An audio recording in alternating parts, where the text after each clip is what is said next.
امین ذی وقار خالق کائنات نے اپنے پاک کلام میں ارشاد فرمایا ہے فالذین آمنوا بہ وعزروہ ونصروہ آمنت باللہ العظیم فصلوا علیہ صلاۃ کثیرا ان اللہ وملائکتہ یصلون علی النبی یا ایھا الذین آمنوا صلوا علیہ وسلموا تسلیما۔ درود پاک اللہم صلی علی سیدنا ومولانا محمد وعلی آل سیدنا مولانا محمد مبارک وسلم۔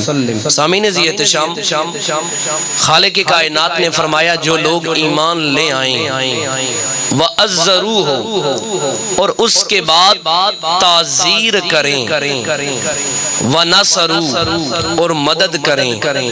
آج میں فقط یہ عرض کرنا چاہوں گا یہ تعزیر کیا چیز ہے۔ اللہ رب العزت اپنے پیارے حبیب جناب احمد مجتبی محمد مصطفیٰ صلی اللہ علیہ وآلہ وسلم کے متعلق ارشاد فرما رہا ہے اے ایمان والو جب تم ایمان لے آؤ، جب تم کلمہ پڑھ لو، اب اس کے بعد محبوب کے حوالہ سے تمہیں کیا کرنا ہے؟ آقا علیہ السلام کے لیے تم نے فقط تعظیم تک نہیں رہنا، تعظیم اور چیز ہے۔ یہاں پہ وَأَزَّرُوهُ کا لفظ ہے، یہ تعزیر ہے۔ تعزیر کیا ہے؟ تعظیم وہ ہوتی ہے جو کسی حد تک ہوتی ہے، جیسے چھوٹا بھائی بڑے بھائی کی عزت کرتا ہے، اس کی ایک لیمٹ ہے کہ جب تک والد صاحب موجود نہیں ہیں چھوٹا بھائی سب سے زیادہ عزت بڑے کی کرے گا، لیکن جب اب والد صاحب آ جائیں گے اب بڑے بھائی کی اتنی ویلیو نہیں جتنی والد کی عزت ہے۔ اب اگر والد کے بعد دادا جی آ جائے اب والد کی اتنی عزت کی ضرورت نہیں جتنا پروٹوکول اب دادا کو دینا پڑے گا۔ المختصر بات یہ ہے دنیا میں جتنے بھی عزت دار رشتے ہیں، دنیا میں جتنے بھی تعلق والے رشتے ہیں، دنیا میں جتنے بھی ہم سے بڑے ہیں، ان سب کے مقام کی ایک حد ہے کہ اس کی حد یہاں تک، اس کی حد وہاں تک، نہ جانے کسی کی حد کہاں تک، ہر کسی کی ایک نہ ایک حد ہے۔ لیکن رب رحمان نے فرمایا میرے محبوب کی جب باری آئے تو میرے صحابہ اے ایمان والو پھر حدوں کی بات نہیں کرنی، حد کی بات تو وہ کرے جو کسی کی حد جانتا ہو۔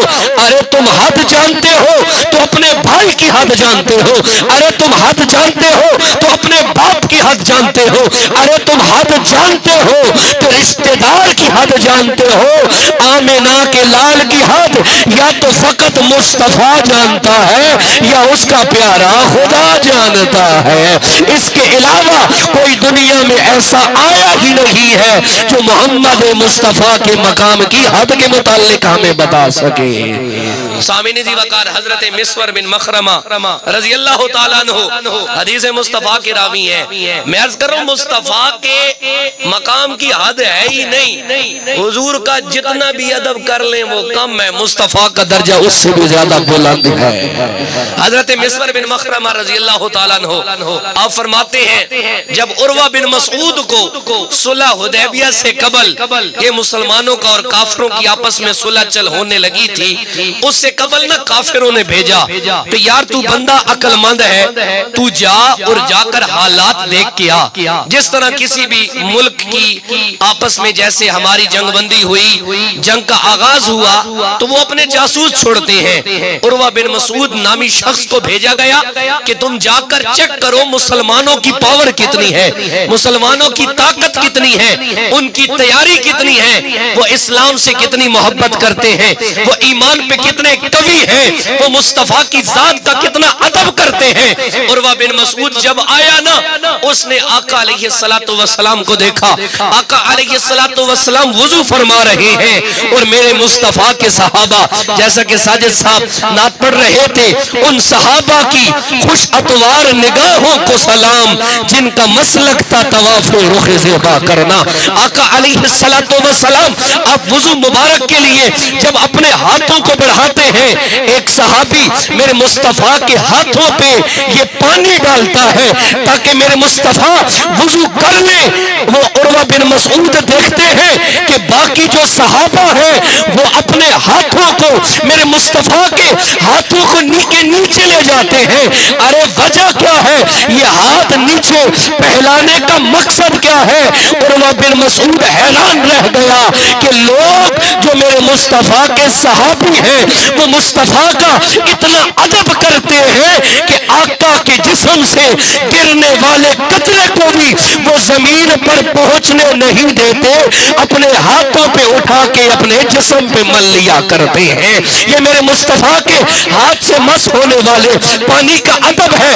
ارے وہ عروہ بن مسعود کیا دیکھتا ہے جب میرے مصطفیٰ کریم اپنے منہ مبارک سے لعاب دہن یعنی تھوک مبارک باہر ڈالتے ہیں. ارے عقل تو یہ کہتی ہے کہ تھوک ناپاک ہوگا, عقل تو یہ کہتی ہے اس میں جراثیم ہوں گے, لیکن یاد رکھیے گا اگرچہ بالکل قطعی طور پہ ہمارا تھوک ناپاک بھی ہے, یہ گندا بھی ہے, یہ نجس بھی ہوگا, اس میں جناب والا ہر قسم کے جراثیم بھی ہوں گے, لیکن صحابہ کہتے ہیں اللہ کی عزت کی قسم ہے کہ جتنی شفا لعاب مصطفیٰ میں ہے اتنی رب نے کسی اور چیز میں نہیں رکھی ہوئی ہے. عروہ بن مسعود واپس لوٹ کے کہتا ہے ارے لوگوں میری بات یاد رکھو, میں بڑے بڑے درباروں میں گیا, میں بڑے بڑے بادشاہوں میں گیا, میں نے بڑی بڑی فوجیں دیکھی ہیں, لیکن تمہیں کہتا ہوں اگر اپنی خیر منانا چاہتے ہو تو میں بتاتا ہوں اگر اپنی جان بچانا چاہتے ہو مسلمانوں کا مقابلہ نہ کرنا. ارے کافر پوچھتے ہیں تو ایسا کیا دیکھ آیا, تو ایسا کیا جان آیا؟ ارے مصطفیٰ کے یہ غلام نبی سے پیار کتنا کرتے ہیں. وہ کہنے لگا ارے ان کا پیار کسی حد اور کنارے میں آنے والا نہیں ہے. ارے جو لوگ اپنے نبی کے ہاتھ سے یا جسم سے مس ہونے والے پانی کے قطرے کو زمین پہ پہنچ نہیں دیتے وہ کیسے گوارا کریں گے کسی کا تیر, کسی کا تلوار, کسی کا وار محمد مصطفیٰ تک پہنچنے کی اجازت دے ڈالے. اللہ اکبر.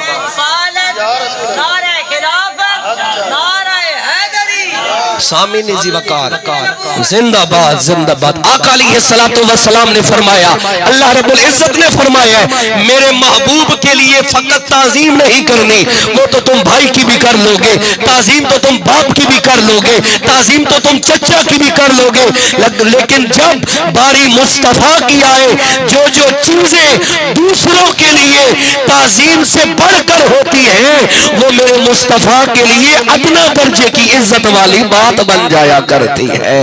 حضرت سلمہ بن اکوع رضی اللہ تعالیٰ عنہ یہ میرے مصطفیٰ کریم کے صحابی ہیں. آپ کے نا جسم مبارک پر, آپ کے پاؤں پنڈلی مبارک پر کسی صحابی نے دیکھا مختلف نشان لگے ہوئے ہیں, زخم کے نشان ہیں.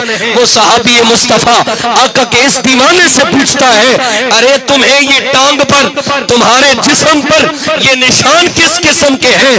سنیے میرے مصطفیٰ کے صحابی کا جواب اور سنیے میرے مصطفیٰ کی نسبت کا ثمر اور اجر اور فضیلت اور عزت کتنی ملتی ہے. حضرت سلمہ بن اکوع کہتے ہیں جب وہ خیبر کا قلعہ فتح ہو رہا تھا اور جس میں علی نو بو ترابا دن, علی نو لا جواب آدن, علی دا نا چمڑا بھی نبی والے ثوابا دن, علی معیار جرت دا, علی شیر خدا پائے, علی دی ہر ادا اندر مریضاں لئی شفا بھی ہے, علی دستار ولیاں دی, علی کردار نبیاں دا. فرمایا وہ فاتح خیبر جب خیبر کا قلعہ فتح ہو رہا تھا حضرت سلمہ بن اکوع رضی اللہ تعالیٰ عنہ آپ فرماتے ہیں میرے جسم پر تین کا وار ہوا, میرے جسم پر تلوار کا وار ہوا, ان واروں کی وجہ سے میرا جسم زخمی ہو گیا, میرا جسم چھلنی ہو گیا. اے سلمہ بن اکوع پھر آپ نے کیا کیا؟ فرمایا اور کیا کرتا, ہمیں تو پتہ چلا جو بات آج ہمیں میرے پیر و مرشد شاہ نصیر الدین نصیر نے سمجھائی تھی، اب تنگی یہ داماں پہ نہ جا، اور بھی کچھ مانگ ہے آج وہ مائل بعطا، اور بھی کچھ مانگ دے سکتے ہیں کیا کچھ کہ وہ کچھ دے نہیں سکتے، یہ بحث نہ کر ہوش میں آ، اور بھی کچھ مانگ۔ صحابی رسول کہتے ہیں ارے جب پاؤں پہ زخم آ گیا، ارے جب جسم پہ زخم آ گیا، اے صحابی مصطفیٰ آپ نے کیا کیا؟ فرماتے ہیں میں مصطفیٰ کی بارگاہ میں حاضر ہوا، آقا کی بارگاہ میں حاضر ہوا، عرض کیا یا رسول اللہ جسم زخمی ہے، جسم میں تکلیف ہے، جسم میں درد ہے، کرم فرمائیے۔ وہ صحابی کہتے ہیں آقا علیہ السلام نے 3 مرتبہ پھونک مار کے میرے جسم پہ دم فرمایا، فرمایا خیبر والا دن ہے، آج کا دن ہے جو تکلیف مصطفیٰ کے دم سے پہلے میں نے برداشت کی تو کی، اس دم کے بعد آج تک دوبارہ جسم میں اگرچہ نشان موجود ہے مگر تکلیف اور درد کا نشان دور دور تک دکھائی نہیں دیتا ہے۔ وہ ہمارے مصطفیٰ ہیں، وہ آقا علیہ السلام ہے جس کے لیے اللہ رب العزت نے فرمایا ہے میرے حبیب کی حد سے بڑھ کر عزت کرو، میرے حبیب کی حد سے بڑھ کر تعظیم کرو، اور یہ میرے مصطفیٰ کے صحابہ کا عمل رہا ہے، وہ جانتے تھے میرے مصطفیٰ کی ہر چیز باعزت ہے۔ یاد رکھیے جیسے میرے اللہ کو اپنا حبیب پسند ہے نا، ویسے ہی میرے اللہ کو اپنے حبیب کا چہرہ بھی بڑا پسند ہے، ویسے ہی اللہ کو میرے حبیب کے نین بھی بڑے پسند ہیں، ویسے ہی اللہ کو میرے حبیب کی زلفیں بھی بڑی پسند ہیں۔ حضرت انس بن مالک رضی اللہ تعالی عنہ آپ حدیث مصطفیٰ کے راوی ہیں، آپ ہمیں بتاتے ہیں کہ جب آقا علیہ السلام عمرہ شریف کے لیے تشریف لے گئے، آقا علیہ السلام باقی امور مکمل کرنے کے بعد آپ نے حجام کو بلوایا، حجام آپ کے پاس آیا، آقا علیہ السلام نے فرمایا میری دائیں جانب سے میرے بالوں کو تراشو، میری زلفوں کو تراشو۔ جب اس حجام نے آقا علیہ السلام کی زلفوں کو تراشا نا تو آقا علیہ السلام نے بلایا، کس سے بلایا؟ حضرت ابو طلحہ رضی اللہ تعالی عنہ میرے مصطفیٰ کے صحابی کو بلایا۔ وہ صحابی مصطفیٰ کی بارگاہ میں حاضر ہوئے، آقا علیہ السلام نے اپنی وہ پاک زلف مبارک کہ زلف تیری دے کنڈل وچوں آوے پاس وفا دی، قسم خدا دی اکھ تیری تقدیر الہی موڑے لکھت قضا دی، قسم خدا دی بن منگیوں خیراتاں دیویں حاجت نہیں صدا دی، قسم خدا دی گلزار بشر دی صورت وچوں اساں ڈٹھی جھلک خدا دی، قسم خدا دی۔ میرے مصطفیٰ اس زلفوں کو حضرت ابو طلحہ رضی اللہ تعالی عنہ آپ کے ہاتھ مبارک پہ رکھتے ہیں، پھر حجام سے کہتے ہیں اب بائیں دانی جانب سے میری زلفوں کو تراشا جائے، میری زلفوں کو سنوارا جائے۔ اب ایک شعر آ گیا ہے تو اردو کا، تو میں کہہ دیتا ہوں ادھر زلفوں میں کنگھی ہو رہی ہے دم نکلتا ہے، ادھر زلفوں میں کنگھی ہو رہی ہے دم خم نکلتا ہے، ادھر زلفوں میں کنگھی ہو رہی ہے خم نکلتا ہے، ادھر رک رک کے کھچ کھچ کے ہمارا دم نکلتا ہے۔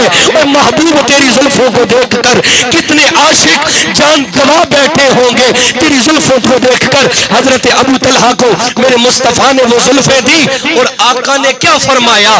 آقا علیہ السلام نے فرمایا اے ابو طلحہ اس طرح کرو نا، یہ جتنے بال مبارک، یہ جتنی زلفیں مبارک میں نے تمہیں دی ہے نا، ان تمام زلفوں کو اپنے مسلمان بھائی اور صحابہ میں تقسیم کر ڈالو۔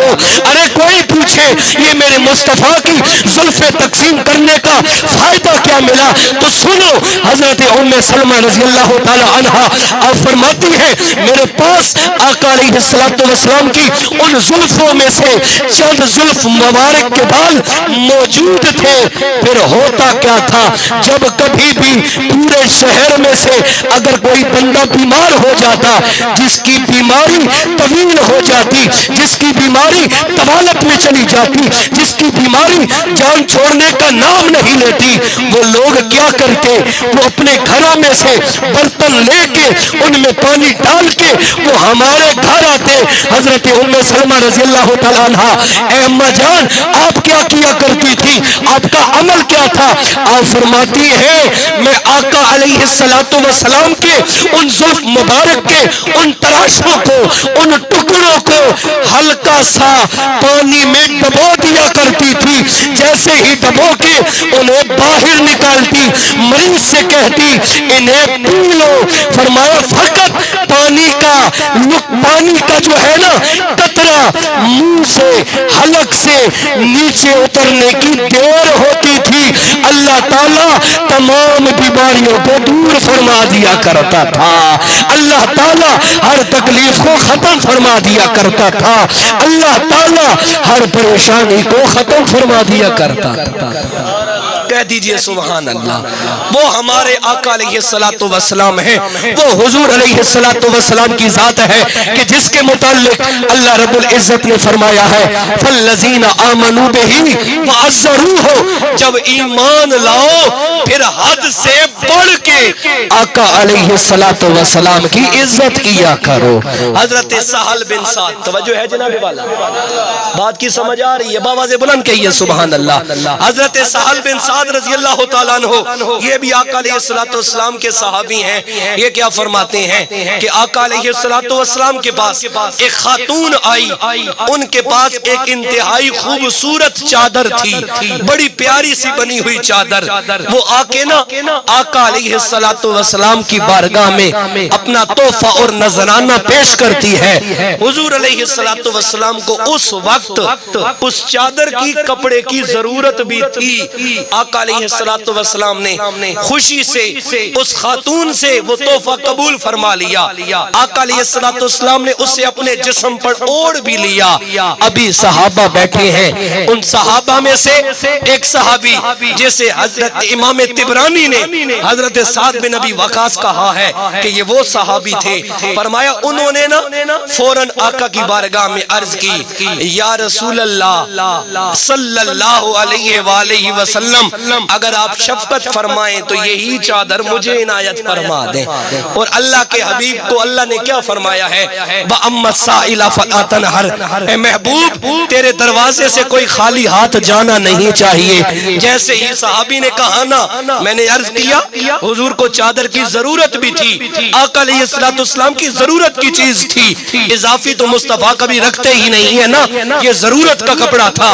جیسے ہی صحابی نے کہا آقا علیہ السلام نے جسم مبارک سے اتار کر وہ چادر اس صحابی مصطفیٰ کو دے دی۔ جب وہ صحابی لے کے نکلے نا تو دیگر صحابہ وہ بڑے غصے کے ساتھ اس صحابی کے قریب جاتے ہیں اور ان کو جا کے کہتے ہیں ارے یہ تم نے کیا کر دیا؟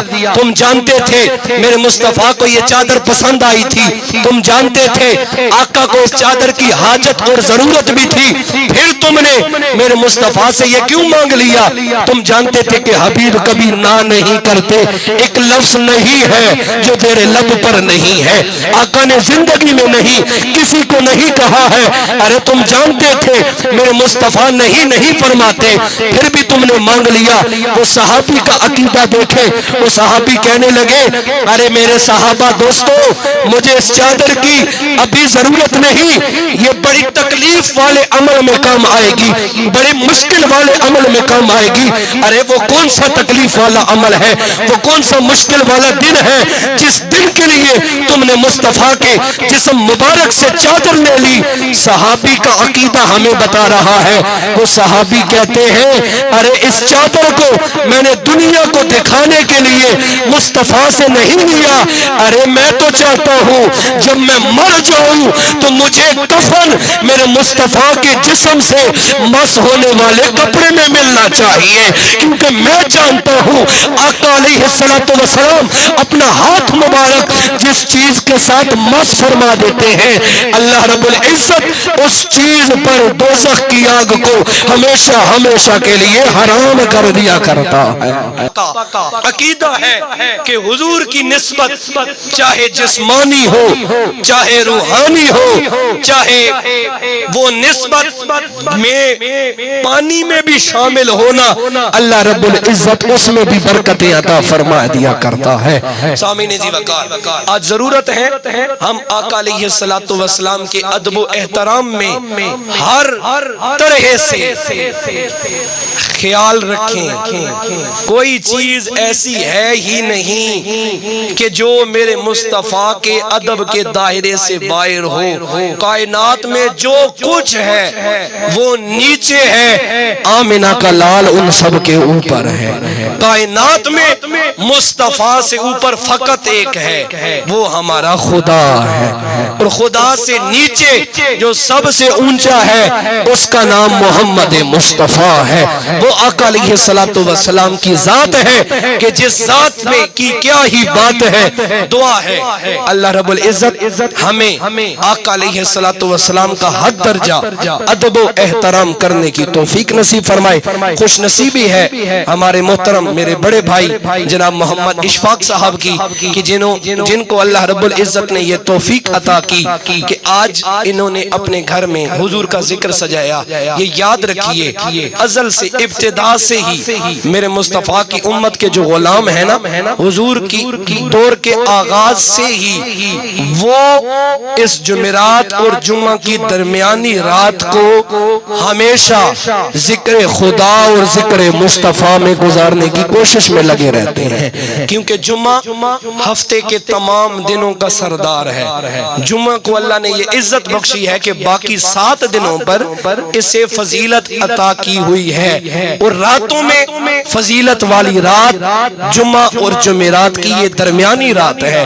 بزم ذکر مصطفیٰ کو اس رات میں چلانے کا مقصد فقط یہی ہے کہ جو برکتیں اللہ کے ولیوں نے ان راتوں میں ایک لمحہ، 1 گھنٹہ 1.5 گھنٹہ، ہم تو کچھ بھی نہیں کرتے، ہمارا لمحات 1.5 سے 2 گھنٹے بھی نہیں ہوتے، لیکن اللہ کے ولی پوری رات جمعرات اور جمعہ کی درمیانی شب کو وہ رات جاگ کر گزارتے تھے۔ اتنا پورا ہفتہ میں برکتیں نہیں ہوتی جتنی اللہ نے اس رات میں برکتیں رکھی ہوئی ہوتی ہیں۔ اس بزم کو اس رات میں رکھنے کا مقصد فقط ایک ہے، جو اللہ کے ولیوں نے برکتیں حاصل کی، ہم جیسے گناہگاروں کو بھی اس سمندر میں سے کوئی قطرہ نصیب ہو جائے، ہم جیسے سیاہکاروں کو بھی اس صحرا میں سے کوئی ذرہ نصیب ہو جائے۔ دعا ہے اللہ تعالیٰ بزم ذکر مصطفیٰ کو ہمیشہ چلنے کی توفیق نصیب فرمائے۔ اللہ رب العزت اس محفل پاک کا صدقہ بھائی جان اشفاق صاحب کی رزق روزی صحت میں برکتیں عطا فرمائے۔ اس خاندان کے جتنے لوگ دنیا سے رخصت ہو گئے اللہ انہیں جنت میں اعلیٰ مقام نصیب فرمائے۔ آخر دعوانا الحمدللہ رب العالمین۔